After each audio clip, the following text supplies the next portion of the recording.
Hello viewers, আজকে আমাদের সাথে উপস্থিত আছে একজন গুণী এবং বিজ্ঞ চলচ্চিত্র নির্মাতা দিলরজান ঝুন্ডু স্যার। আমরা তার সাথে কথা বলবো। আসসালামু আলাইকুম। ওয়ালাইকুম আসসালাম। স্যার কেমন আছেন? ইনশাল্লাহ ভালো আছে। স্যার, আপনার চলচ্চিত্রে কিভাবে আসা হলো এবং কত সাল থেকে কাজ শুরু হলো? চলচ্চিত্রে আসা তো আমার ছোটবেলা থেকেই শখ। আমি যখন 7-8-এ পড়ি তখন থেকে সিনেমা বলতে আমার একটা ঝোঁক ছিল। কীভাবে ছবিগুলি বানায়, কীভাবে এই কথাগুলি কীভাবে নেয়, কীভাবে একজন শিল্পীর পিছনে মিউজিক বাজে, এগুলি নিয়ে গবেষণা ছোটবেলা থেকে করতাম। তারপর বড় হলাম। বড় হবার পর আমি ঢাকায় চলে আসলাম। আমার মাদার চাকরি করতেন কুমিল্লা থেকে ট্রান্সফার হয়ে ঢাকা আসলাম।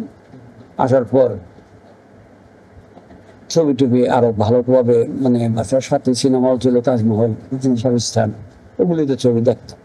তো আরো আগে গেলে সেটা হচ্ছে কি যে একদিন ছোটবেলা আমি বোধহয় তখন 4 বছরের বা 5 বছরের। আচ্ছা। তো হঠাৎ একদিন হাতে ব্যথা পেলাম। আমার ভাই জানোয়ার যার নামটা মিউজিক ডাইরেক্টর, সে আমার বড় 1.5 বছরের। আমরা দুজন কুস্তি লাগছিলাম, তো আমি হাতে ব্যথা পেয়েছিলাম। তো ওই দিন আবার আম্মা আবার প্রোগ্রাম ছিল ছবি দেখবে। তখন ওরা যখন ছবি দেখতে যাবে তখন আমি বায়না ধরলাম যে আমি যাব। পরে ওই হাতে ব্যথা, পরে আমাকে নিয়ে গেল। ছবিটি 1949-এর মুক্তি পাওয়া ভারতের একটি ছবি। ছবিটির নাম রাজ কাপুর নার্গিসের বর্ষাত।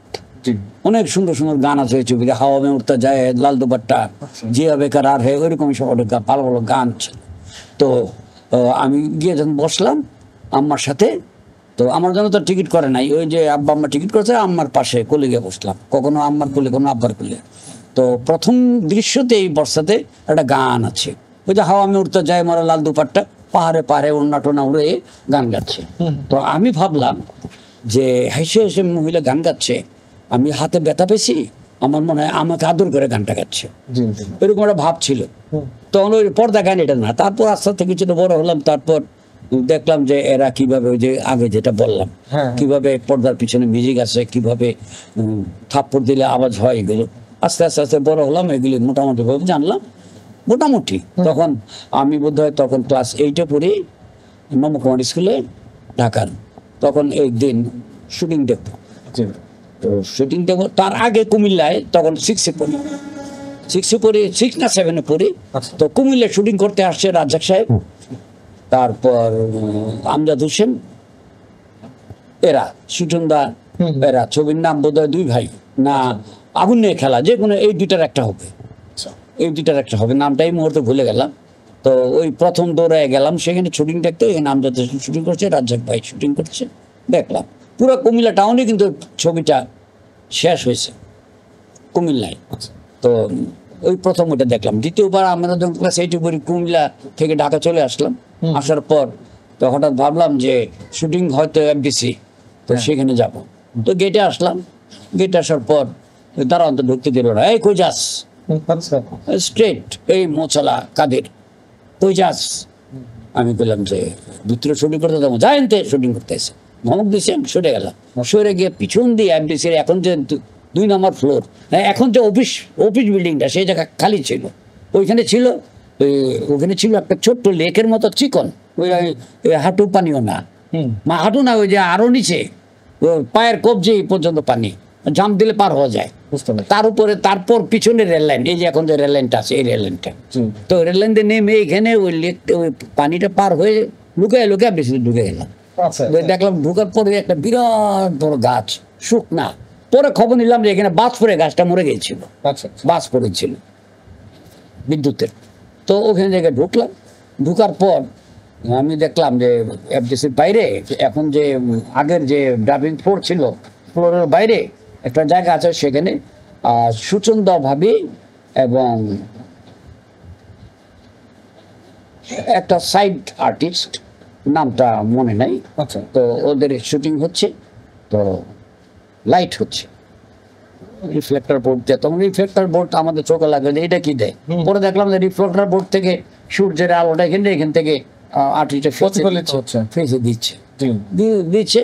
তারপর ক্যামেরাম্যান বলল যে তার অ্যাসিস্ট্যান্টকে, এই দেখো চেক করো, শব্দটা মনে আছে, চেক করো তখন ওই লোকটা গিয়ে একটা লাইট, ওই যে মিটার বলে এটা খেয়ে এখন, হ্যাঁ হ্যাঁ, লাইট মিটার। লাইট মিটার, তখন গিয়ে ওই চেহারার সামনে ধরলো, ধরে দেখতেছে কিন্তু স্যার একটু সফট হবে, এটা এই সেই। আমি ভাবলাম দূরে একটা ক্যামেরা পাতা, আবার এই লোকটা গিয়ে চেহারার সামনে আর একটা ছোট ক্যামেরা ধরছে, এইটা কি? আচ্ছা, আমি সরে গিয়া, কৌতূহল বশত। হ্যাঁ সরে বোধ হয় লাইটম্যান, ওর নাম বোধ হয় মইনুল সম্ভবত। তো আমি দেখলাম ভাই নাকের সামনে ধরছে এটা কি, বুঝবি না সর, ও ধমক দিচ্ছে আমার। যাক ওটা লাইট মাপার একটা মিটার, হ্যাঁ, হ্যাঁ। লাইট গুলি যে রিডিংটা, Reading করে, কোন জায়গায় কতটুকু light আছে। কতটুকু লাইট দরকার, কতটুকু আছে, ক্যামেরার সাথে অ্যাডজাস্ট করে লাইটটাকে শর্ট করে right. ক্যামেরার সাথে অ্যাডজাস্ট করার জন্য জি। ওই মিটারটা দেখে যে লাইটের ইয়েটা কতটুকু, হ্যাঁ, হ্যাঁ। পরে জানলাম। তো এটা গেল গা, তাড়াতাড়ি কথাটা বলি, পরে ভুলে যাব। সেটা হচ্ছে গিয়ে আমি যখন পড়েছিলাম ভুললাম, তখন ওই 2 নম্বর শুটিং করছি, তখন আমি মানে কমন হয়ে গেছে, আমাকে সবাই চিনে, লরজান জন। মানে আপনি হচ্ছে অ্যাসিস্ট্যান্টই করেন নাই, তারা না আমি কারো পরে আসো এটা। জি। পরে আমি লাইট হচ্ছে, আমি লাইটম্যানকে লাইটম্যান এখানে আসছে যে ওই দিকে যে লাইটটা করছে ক্যামেরাম্যান, যে ওখানে একটা লাইট বসাতে বলেছিল, তুমি তো কোনো লাইট বসাও নাই।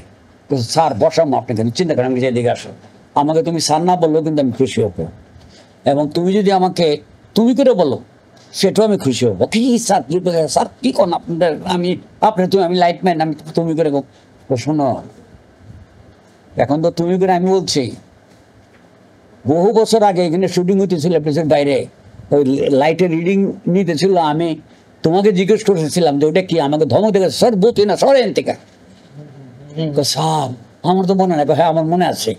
তো এটা মানে তুমি সারা জীবনে আমার কাছে একটা ভালো একজন কর্মী বলে আমি সবসময় জানবো এবং মনে থাকবে আমার, কারণ আমার জীবন প্রথম আমি জিজ্ঞেস করেছিলাম যে ওটা কি। এইভাবে দেখেই শিখছেন, কারো অ্যাসিস্ট্যান্ট? না না আমি কারো স্ট্রিট করিনি। আচ্ছা স্যার, আপনি এখন পর্যন্ত কতগুলো চলচ্চিত্র তৈরি করেছেন? 77। 77, সবগুলো রিলিজ হয়েছে। হ্যাঁ সবগুলি আছে। আপনার কোন চলচ্চিত্র সবচেয়ে বেশি ব্যবসায়িকভাবে সাফল্য অর্জন? সেটা জজবেরি স্টার। জজ ব্যারিস্টার, ওটা কার ঘরে চলেছে? এটা ভাই ভাই ফিল্মসের আচ্ছা। মতিন সাহেব এবং ওনার আরেক ভাই দুজন, হাকিম সাহেব ও মতিন সাহেব, এরা দুজন প্রযোজক ছিলেন। আচ্ছা আচ্ছা। এই ছবির পিছনে কাহিনী কি ছিল? কোনো কাহিনী নাই, আমি তখন তো একেবারেই মানে দর্শকদের কাছে মোটামুটি খুব ফেমাস ছিলাম, ইন্ডাস্ট্রির কাছেও, চলচ্চিত্রের এখানেও আমাকে সবাই চিনে জানে, এবং আমার সাথে সবার একটা ভালো সম্পর্ক, ছোটরা আমাকে অত্যন্ত সাথে বড়রা আমাকে আদর করে।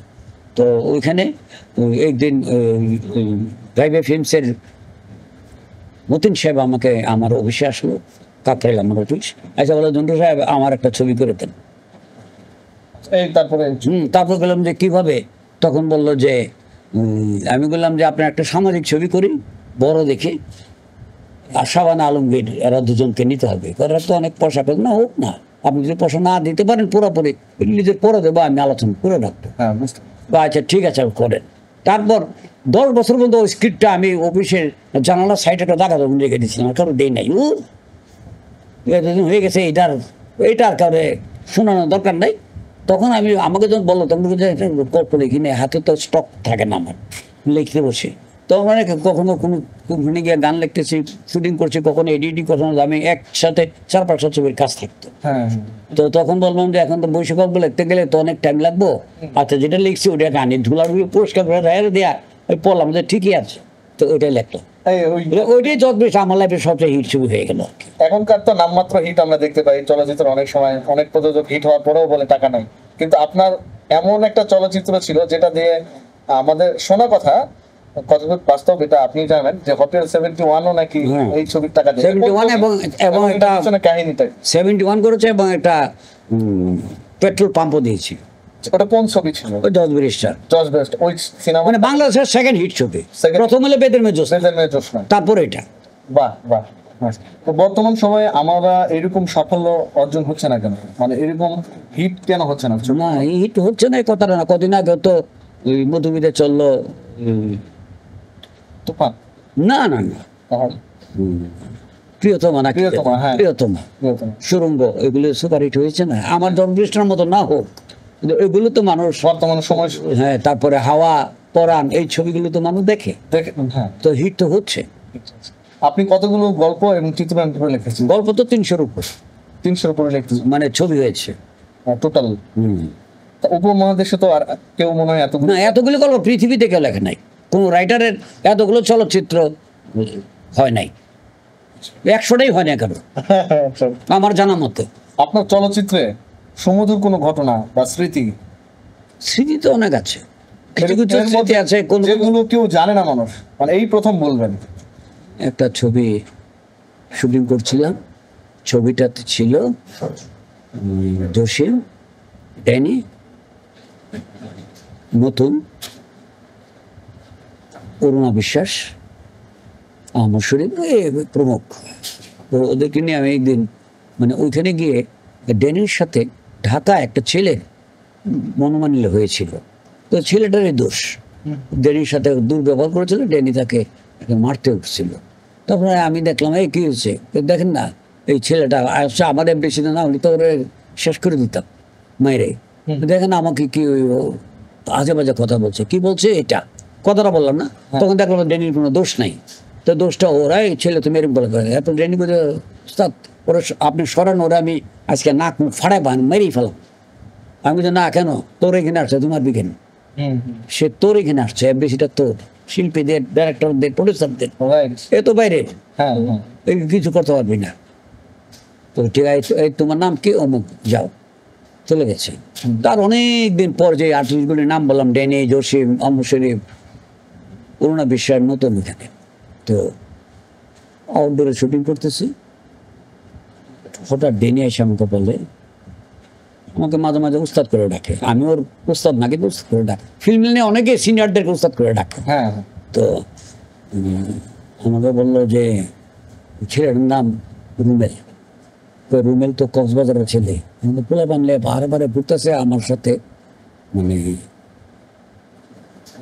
আমাকে টার্গেট করে পাহাড় পরে ঘুরতেছে, রুমেল নাম। রুমেল কিন্তু আমাকে আবার সাংঘাতিক মানে, ওই যে এইখানে তাকে ইয়ে করলাম, এমন আমাকে মানে। তো ওরা আমি বললাম তাই নাকি, হ্যাঁ, দেখলাম দূরে দূরে পাহাড়ে কে কে জানি আছে এখানে সেখানে। তারপরে একটা জিপে করে রুমে আসতেছেন, হাত দিয়ে এই রুমেল দাঁড়াও, জিপ দাঁড়াচ্ছে, এখানে আসছে, কি তোর কি ঘটনা কি? তো না কিছু না ওস্তাদ, ওইও করতেছে বেশিতে আমার মারতেছে, চলে আজকে দেখে হ্যাঁ মারতে পারো, ওর আগে তো আমাকে গুলি করতে হইতো, আমি ওরা কক্সবাজার থেকে, ঢাকা থেকে কক্সবাজার আছি, তোর সাথে কি আছে না আছে আমি জানি, আমি মীমাংসা করে দিয়েছি, তুই ঘেরাও করে মারার মতো অপরাধ ড্যানি করে নাই, করে নাই, তুই তোর জায়গায় এসে দিকা। আমি কিন্তু ওখানে বলছিলাম ড্যানিকে যে তোর জায়গাতে আসছে, তুই কিছু করিস না, এই কথাটা ড্যানিকে বলছিলাম। এখন আমি বল তোমার জায়গাতে, তোমার জায়গাতে ড্যানি আসছে, আমি আসছি, এখন তুমি যদি এরকম করো তো এটা তো ঠিক না, তোমার জন্য এটা বাজে কাজ।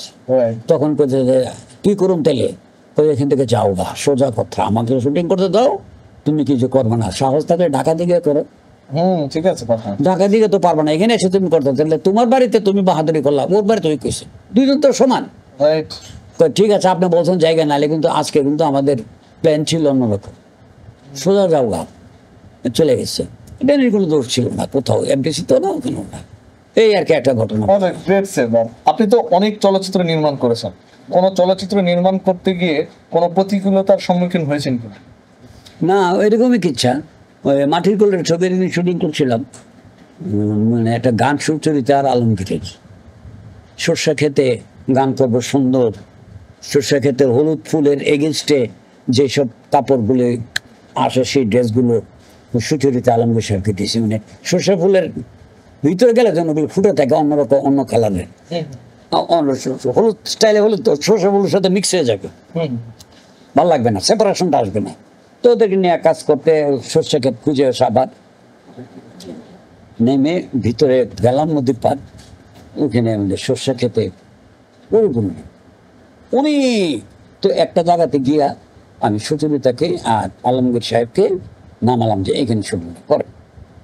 তো ওরা শুটিং করতে নামলো, আমি 1-2টা শট নিছি, তারপর থেকে ওই সর্ষা ক্ষেত থেকে 300-400 হাত দূরে গ্রাম, অনেকগুলো ঘর, 300-400 হাত, বেশি দূর না, এইখান থেকে ওইখানে। তো ওইখান থেকে মানে একজন একটা কণ্ঠ ভাইসা এলো, কণ্ঠটা গালি, খুবই খারাপ গালি, ওটা বললাম না এখানে, হ্যাঁ হ্যাঁ খুবই খারাপ গালি। আর গালিটা হচ্ছে যে ডাইরেক্টরকে কেন্দ্র করে গালিগুলি হচ্ছে। মধ্যে কথা, তোমরা এখানে শুটিং করতেছ, জানে মারা ভালামো, কবে ভালামো, তোমরা এখানে যাও গা, গালি দিয়া, খুব খারাপ গালি। তখন ওটার প্রডিউসার ছিল শফিক সাহেব, যে মারা গেছে, আল্লাহ ব্যস্ত করে। হ্যাঁ উস্তাদ, আমি ওনাকে উস্তাদ ডাকি, ওনার ঘর থেকে আমি রাইটার হয়েছে, ডাইরেক্টর হয়েছে, সব হয়েছে শফিক। তো শফিক সাহেব পিছনে দাঁড়ায় গালি দিল আমার সঙ্গে।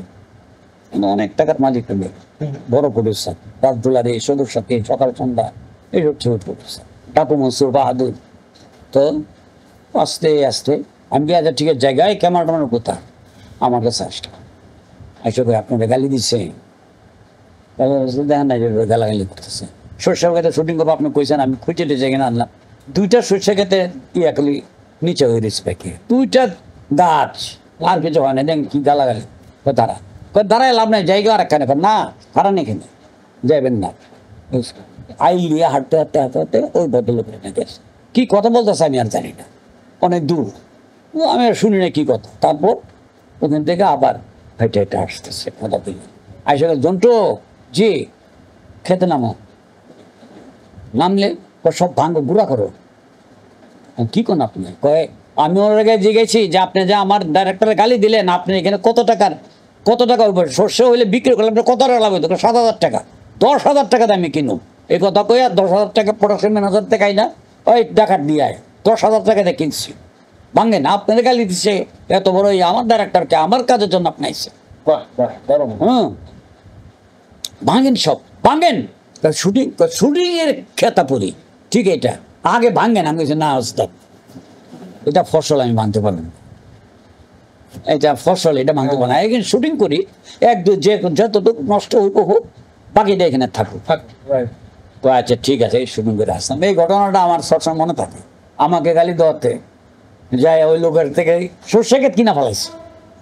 আসলে এরকম ভাবেই কাজ হয়। হ্যাঁ, নায়ক রাজ্জাকের পর আলমগীর, জসিম, চিত্রনায়ক রুবেল, আরো অনেক স্টার, সুপারস্টার আছে আমাদের দেশে। কাকে মহানায়কের তালিকায় ফেলবেন? মহানায়ক তো একদম মহানায়ক এখানে আমাদের দেশে কেউ নাই। মহানায়ক পশ্চিমবাংলার উত্তম কুমার, এই খেতাবটা উনি পেয়েছেন। আর আমাদের দেশে রাজ্জাক ভাই পেয়েছেন নায়করাজ। নায়করাজ, মহানায়ক ও নায়করাজের মধ্যে ডিফারেন্সটা কি? ওখানে উনি সবচেয়ে বড় নায়ক, আর আমাদের এখানে নায়কদের রাজা। হ্যাঁ হ্যাঁ। তো মানে নায়ক রাজ হিসেবে রাজ্জাক ভাই ছিল, মহানায়ক না। আপনার হাতে তো জসিম তৈরি হয়েছে, ওনাকে আপনি নায়ক? জসিম তো আমি তো জসিম তো ভিলেন হিসেবে আসছে, আপনি প্রথম নায়ক বানাইছেন। সরাসরি ডাইরেক্ট নায়ক। মানে সংক্ষিপ্ত ভাবে যদি বলতেন কিভাবে বানালেন? না, এটা আবার কিচ্ছা আছে। আচ্ছা, এটা কিচ্ছা হলো কি, জসিম পুরোপূর্ণ নায়ক তখন আয়নার সামনে খালি গা লুঙ্গি পরা, ওর বাসায় আয়নার সামনে দাঁড়িয়ে এরকম করে দেখতেছে, এইভাবে দেখতেছে। আমি কি দেখেন? উস্তাদ, এই হালার পুতু বলে নায়ক। আয়নাতে দেখা, ওরে দেখায় কইতাছে এই হালার পুতু বলে নায়ক। মজার কথা। হ্যাঁ, নায়ক বলে। আমি অবশ্যই নায়ক, পাবলিক আপনার পর্দাতে এন্ট্রি নিলে তালি দেয়, রাখেন যেটাই হোক। উস্তাদ কেমনি আমারে এভাবে নিল, আপনার একটা ক্রেডিট। আমি বলছি আপনারই ক্রেডিট, আপনারা দেখছেন, আমি আপনাকে শো করছি। আপনি ভিলেন হিসেবে সারা দেশের মানুষ চিনে, আপনাকে হিরো বানিয়েছে, পাবলিক খুশি হয়েছে। তো স্যার জানেন একটা ঘটনা, আজকে আমার সাথে নায়িকারা নাচে গায়। তারপরে জানেন, বাবুল চৌধুরীর শুটিং আরম্ভ হয়েছিল। আমাকে বাবুল চৌধুরী বলছিল কালকে বিকালে শুটিং আছে। তখন সে ফাইট ডাইরেক্টরের সাথে এক্সিস্টেন্টই করে, ফাইট করে। তখন ফাইটার বাবুল চৌধুরীর ছবি। তো আমাকে বাবুল চৌধুরী বলে বিকালে চলে আসো, আমার এখানে শুটিং আছে। ওস্তাদ কি শুটিং? জসিম জিজ্ঞেস করতে, বাবুল চৌধুরী খ্যাতনামা পরিচালক, খ্যাতনামা একদম। তো বললো যে আমার কি শুটিং? কয় যে ওই সাবানাকে ধরে না, কান্দ করে ধরে না, মেন ভিলেনের পায়ের সামনে ফালাইবেন। কান্দিনি সাবানারে কহ। তখন আমাকে বলে জসিম গোরে কইতাছে, যখন আমার কইলো সাবানারে কান্দিনি আসো, তখন তো আমি কইলো যে কয় কি সাবানারে কান্দিনি আসো, বিরাট ব্যাপার। কান্দিনি ফালাইবো খেলে, এইটাই বিশাল ব্যাপার। তো মনে করো আমাদের এখানে একটা ভিলেন ওর শরীরে কান্দে না ফেলবো, ওই তো এরকমই করবে, হ্যাঁ স্বাভাবিক স্বাভাবিক। তাই না? ববিতাকে কান্দে নিয়ে একটা এক্সট্রা ছেলে কেমন লাগবে, সাবানা তো সাবানাই। সাবানা তো সাবানা, হ্যাঁ। তো এরপরে কয় যে কালকে শুটিং সকালবেলা, বিকেলে উঠছে, আমি সকালে কইছে বাসায় গেছি, 3টা লাখ সাবান, গা হাত পরিষ্কার করে সেফ টেপ করে বাথরুমে গিয়া 3টা লাখ সাবান খরচ করে গোসল করছি। তারপরে গোসল করে সাইডে স্প্রে মারছে যেন আমার গায়ে সাবানা গন্ধ না পায়, কান্দেনি যেন গন্ধ না পায়, এই জন্য আমি 3 লাখ সাবান দিয়ে গোসল করে তারপরে বিকালবেলা শুটিংয়ে গেছি, তারপরে সাবানারে নিয়ে শুটিং করছে। এই এখন আমি হিরো, তাই নাকি? হ, সাবানারে কান্দিনি ছিল, সাবানা তো এখনো শ্রেষ্ঠ, তাই? হ, আচ্ছা আচ্ছা, তাহলে এক কাম করেন এখন। তো গেল আপনার কথা শেষ। তো আপনার পরশুদিন কি বেঙ্গল স্টুডিও আছে এখানে?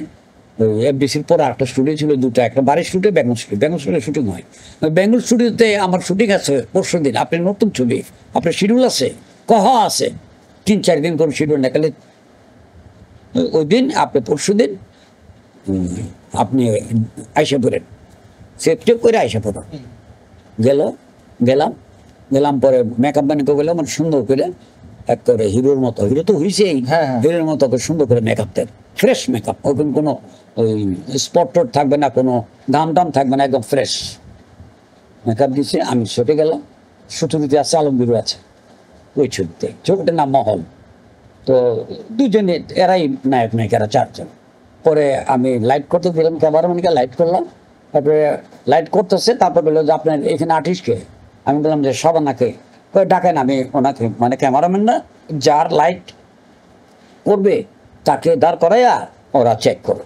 হ্যাঁ, মানে এক একজনের স্কিন যদি একটু শ্যামলা হয় তাহলে একরকম লাইট হবে, আর ফর্সা হইলে আর রকম লাইট হবে। Right. ওইটা অনুযায়ী, ওই লাইট অনুযায়ী এক্সপোজার দেবে ক্যামেরার, হ্যাঁ। সব কিছু।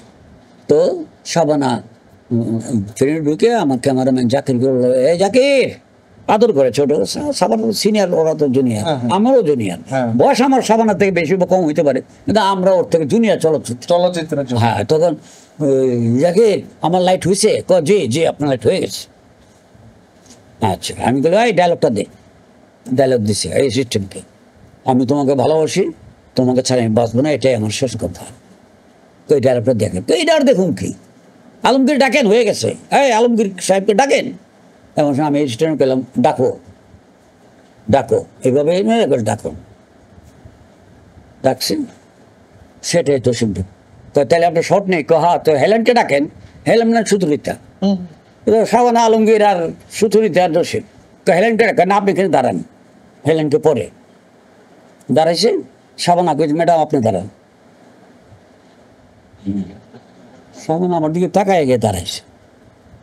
আমি বললাম যে এখন আপনি, আমি তোমাকে ভালোবাসি, তোমাকে ছাড়া বাঁচবো না, এটা আমার শেষ কথা, ডায়লগটা বলেন। শর্ট করে আমার দিকে না তাকাও। সাবানা আবার তাকাইছে। হ্যাঁ, তো ডায়লগটা ওকে দর্শনকে বলেন। হ্যাঁ। তাকাই আমাদের শর্ট করে। আমি বললাম যে কি, তাকালেন কেন? তাকালেন কেন? তাকাই আছেন। হাত ধরলাম, আসেনি। একটু দূরে নিয়ে গিয়ে, কেউ নাই, ওখানে গিয়ে দেখলাম যে আমি জসিমকে আপনার সাথে হিরো নিচ্ছি, আপনাকে জিজ্ঞেস করি নাই। এখন আপনি যদি ওর সাথে না করেন এবং আপনি মাইন্ড করে থাকেন, আমি আপনাকে সরি বলবো, আমি আপনাকে সরি বলবো। আচ্ছা। না, তাকাই আছি। আমি কিছু বলেন, আমি কি আপনাকে সরি বলবো? তাকাই আছি। বলেন ম্যাডাম, আমি আপনি সরি বলবো কি না বলেন? তো না, সরি বলার দরকার নাই, আপনি শুটিং করেন। এরপরে আমি তাহলে ডায়লগটা জসিমকে গিয়ে বলেন। আসছে, দাঁড়াইছে, ম্যাডাম শর্ট নেই, জসিম আপনাকে একটা ডায়লগ বলবে, আপনি রিয়েকশন দিয়ে দিয়েন, কিছু নাই। এইভাবে কইছি, ডায়লগ কি, ডায়লগটা বলি নাই। তখন ক্যামেরা দিলাম অ্যাকশন, তখন সাবানা কইতেছে, আমি তোমাকে ভালোবাসি, হাত ধরে আমি তোমাকে জসিম কাটেন কাটেন। শর্টটা শেষ হয়নি, কাটেন। কি কাটলেন কেন? মানে আপনি কাটতে বললেন কেন? কয় আমার মনে হয় যে আপনি ভুল করতেছেন। ঠিক আছে, আমি ভুল করতেছেন, কিসের ভুল? তো যে এই ডায়লগটা তো উনি আমার কইতেছে, আমি তোমাকে বলতে পারলাম, আমার তো হ্যাঁ করবো কেন, হেলেন করবো না? আমি না, হ্যাঁ আপনি না, হেলেন বলবে না। তখন কইতেছে যে সাবানাকে কইতেছে, ম্যাডাম আপনি একটু দাঁড়ান, আমাকে টান দিয়ে নিয়ে সেটার বাইরে নিয়ে গিয়ে কইতেছে আমার ডায়লগকে। উনি তো উনি কি করতো, আমার ডায়লগ করবে, সাবানাও জানে না, সব করে সাইড সাপের দিকে কয় এটা কেমনে? আমি বলছি ওই যে 3টা লাখ সাবানের কথা কইছিলেন না, যে লাখ সাবান তো গোসল করছে ওরা কান্দে নিবেন, এই জন্য আমি ওর লগে আপনার নিছি। এবং আমি জানি যে সাবানা আমাকে না করতে পারবে না। রাইট, সম্মান সাবানার সাথে সম্মান আমাদের সাথে এত একটা রিলেশন। ছবি করলেই সাবানাকে নেই, Right. ছবি করলেই আলমগীর সাহেবকে নেই, ছবি করলে জসিমকে নেই, জসিম মার্কা ছবি হইলে একটু অ্যাকশন বেস হইলে, আবার সামাজিক ছবিও জসিমরে একেবারে ওই যে ইয়া করে দিচ্ছে। আমার লাইফের সবচেয়ে হিট ছবিটা শাহজাহান আলমগীর সাহেব, জজ ব্রিজটা। রাইট। বাংলা চলচ্চিত্রে কি কি পদক্ষেপ নিলে চলচ্চিত্র উন্নয়ন হওয়া সম্ভব? এখন আর পদক্ষেপ কি, মানে কি কি কাজ করলে বা পদক্ষেপ নিলে এখন কাজের কোনো কথা না, এখন কাজ হচ্ছে গিয়া প্রযোজক লাগবে, প্রযোজক লাগবে, এবং প্রযোজকরা আসলে আমরা শিল্পী জোগাড় করতে পারবো। প্রযোজক তো ছিল এক সময়, বলি তো প্রযোজক ছিল, এখন ওরা মোটামুটি ভাবে নাই। যারা নাকি একেবারে জেনুইন প্রযোজক ছিল তখন মানে ওই 50 লাখ 60 লাখ 70 লাখ টাকা খরচ করে ছবি হতো। হ্যাঁ হ্যাঁ, আস্তে আস্তে আস্তে আস্তে আস্তে যে ছবি যে পুরনো শিল্পীরা তারা একটু এইজ হইলে তাদেরকে সরায় নতুন টিনেজের বা নায়ক স্বরূপ তাদেরকে নিয়ে শুটিং করে করতে করতে মান্না আসলো।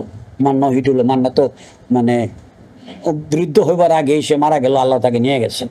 তারপর সালমান আসলো, তাকেও সেও পরে চলে গেল। আস্তে আস্তে আস্তে আস্তে ছবির ইয়েটা কমে আসলো। কমে আসার পর আসলো সাকিব খান। সাকিব খান আমাদের দেশে 1 নম্বর হয়ে গেল। সাকিব খান আসার পরে সাকিব যখন একদম সম্পূর্ণ পরিপূর্ণভাবে একটা দক্ষ শিল্পী এবং কাস্টিং ভ্যালুওয়ালা শিল্পী হলো, তখন প্রযোজকরা কমে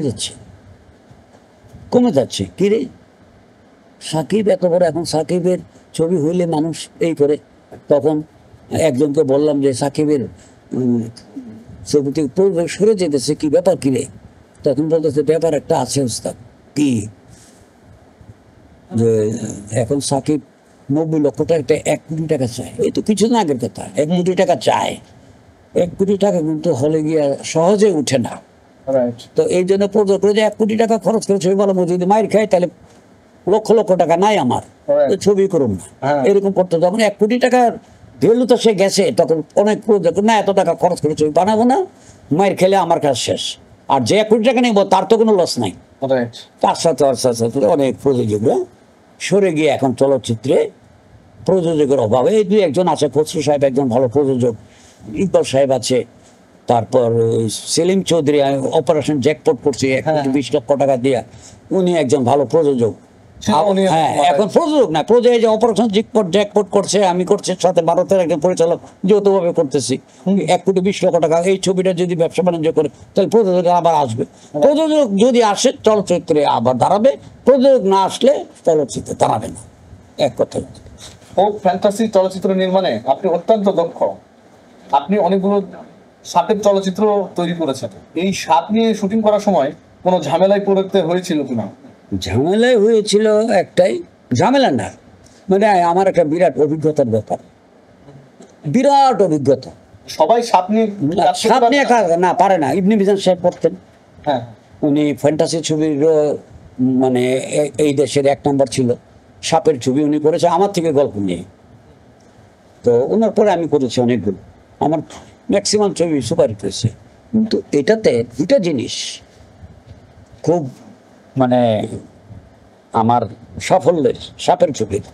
একটা হলো কি, ঘটনায় পূর্ণিমা রাত্রে মানে দ্বীপ্রহর পর 1 বছর পর সাপ তাদের গায়ের চামড়া বদল করে। ওই যে আমাদের থেকে সাপের ছলম কয়টা, ওই যে ইয়েটা চেঞ্জ করে, খোসা চেঞ্জ করে। তো এইটা আমি করবো। সকাল থেকে চিন্তা করতেছি, আমি তো লিখছি নাইতেলি করে আসি, কোচ হয়ে গেছে এত অমুক খোসা চেঞ্জ করবো, তখন তারপর এসে অনেক কিছু কত শুটিং হয়ে গেছে, এখন করুন কেন আমি যেন বাহাদুরি করে নিলাম, এখন করুন কেন। এই সকাল থেকে চিন্তা করতেছে। তারপর সন্ধ্যা হয়েছে, আমারও কইছে লাইট কই, এদিকে লাইট করো। মনে মনে কইছে সাপ তো পারবো না, এখানে আটির মাটি নিয়ে শুটিং করবো। আর ওই সিন চেঞ্জ করে ফেলাম সাপের খোসা। তো লাইটম্যান ক্যামেরাম্যান করছে কি, দাঁড়া করছে লাইটটা একটু ব্রাইট হচ্ছে, বলতেছে এই লাইটটা একটা সফট করলে হইব না, এখানে একটা ইয়া লাগাও, গজ নেট আছে, আবার সাদা কাগজও আছে, হ্যাঁ হ্যাঁ কাগজ আছে, কাগজ দাও। কাগজটা দিছে, মোর মোর করে আওয়াজ হয়, কাগজটা দিছে। তো এই যে কাগজটা দিল, এমন সময় আমি পেলাম পড়াশোনা ম্যানেজারকে, ওই যে কাগজ গুলো আছে না, ওস্তাদ বেদ বড়া ক্যামেরাম্যান দিনে এত দিনে সব হাট করতে, লাইট করতে। আমি তো দুইটা নিয়ে আমার কাছে আনছে, লম্বা। তখন করছি কি আমি এই 4 আঙ্গুল 10 আঙ্গুল হাইটে, মানে পাশ লম্বা করে কাটছে। কাটার পর একটা সাপের সমান লম্বা হয় না, এত লম্বা নাই। আবার আর একটা কাইটা ওইটার মধ্যে জোড়া দিয়া লম্বা করছে। লম্বা করার পর আমি বলি, দেখ সাপের সমান হইল না, কহ তো এটাতে কি করবেন? সাপের চামড়া বানামো। আপনি কি মাথা খারাপ হয়েছিল, চামড়া কেন নাইবেন? আমি তুই দেখ কেমন বানায়। এমন সময় আমি কইলাম যে মেকআপ ম্যানকে, এই নায়িকাটা যে কাজল দিয়া ব্লু পেন্সিল দিয়ে যে কাজল বাদল আঁকে ইয়ে করে, টিপ দেয়, ভুরু ঠিক করে, ওই পেন্সিলটা লই আমার কাছে। 2টা পেন্সিল আছে, টেবিলের মধ্যে রাখলাম। তখন কিন্তু সন্ধ্যা, রাখলাম, রেখে এইটার মধ্যে পেন্সিলের দাগ দিলে একদম ক্রস হইতেছে। এই ক্রস করলাম, এই ক্রস করলাম, পুরাটার মধ্যে দিলাম, দিয়ে পরে এমনি দিলাম, এমনি আবার এমনি দিলাম, দিয়া পুরাটার মধ্যে বানাইছি। করার পর আমার কই, এটা কি করতাম? সাপের চামড়া।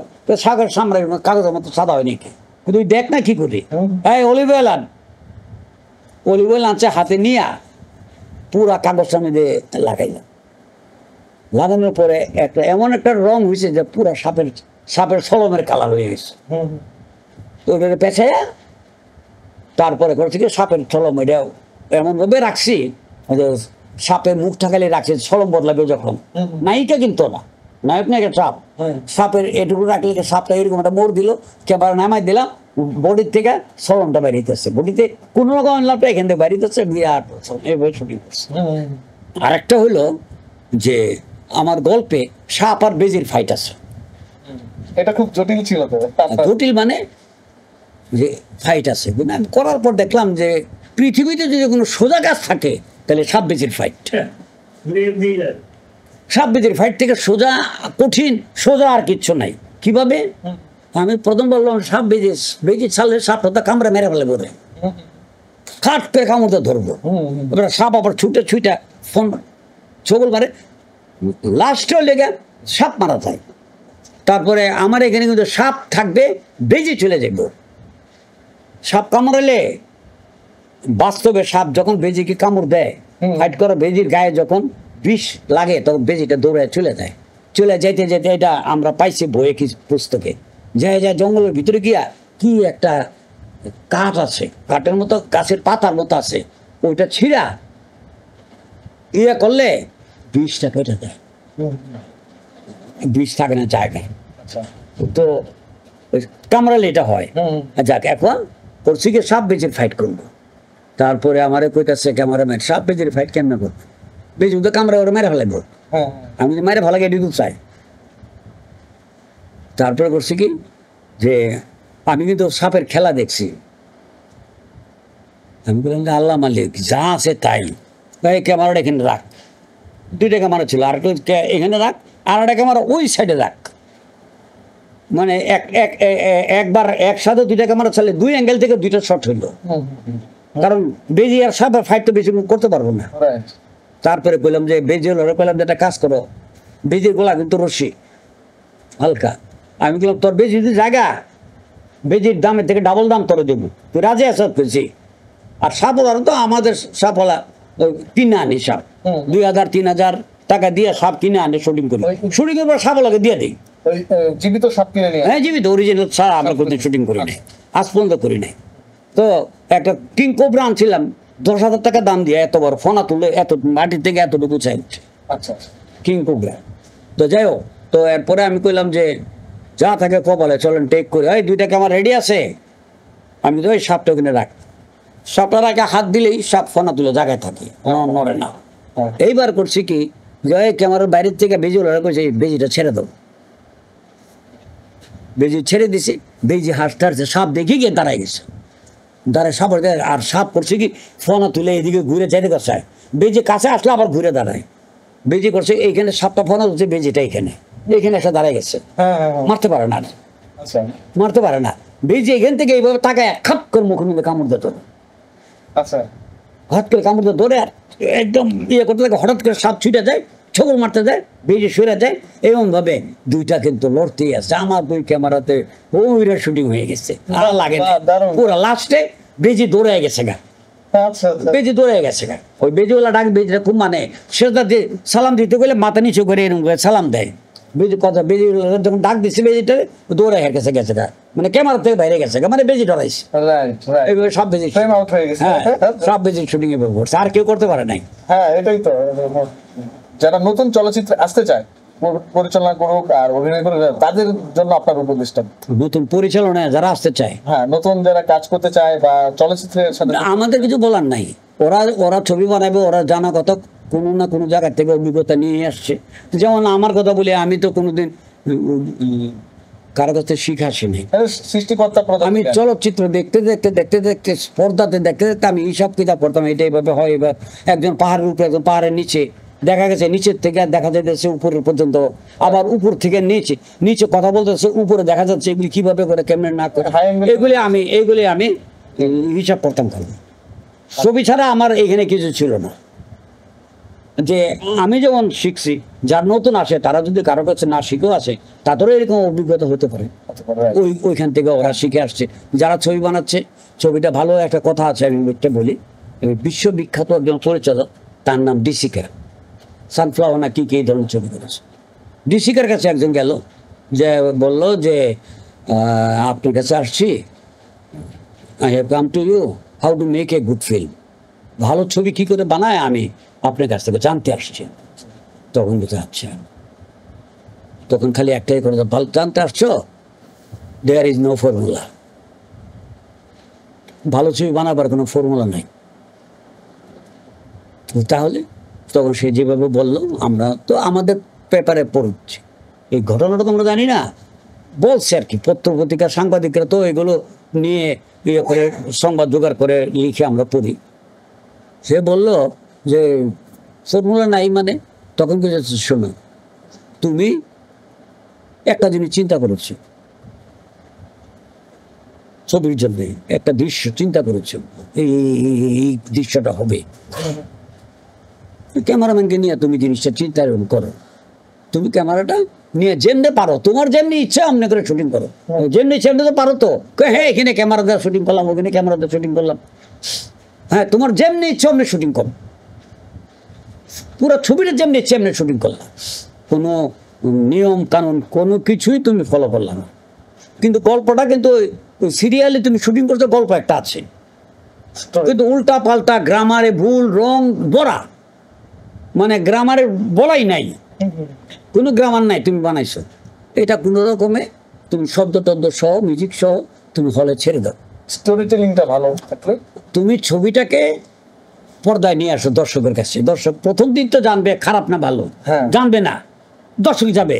রাইট, যখন দেখলো ভালো না, তখন আস্তে আস্তে দর্শক কমে যাবে। কমে যাবে। হ্যাঁ প্রথম দিন ছাড়ো, পর্দায় চললে, চলার পর দর্শক যদি তোমার একটা দৃশ্যই দিলাম, তোমার এই দৃশ্যটা দর্শক যদি গ্রহণ না করে, তাহলে এটা কোনো চলচ্চিত্রই না। আর এইটাই যদি দর্শক সাদরে গ্রহণ করে, তাহলে এটা একটা চলচ্চিত্র। This is formula. দর্শক যদি তোমার দৃশ্যটাকে, তুমি কিভাবে করেছো, গ্রামার টামার কিছু নাই, দর্শক যদি পছন্দ করে, তাহলে ওইটাই একটা ফর্মুলা। তুমি যেভাবে করছো এটা ফর্মুলা।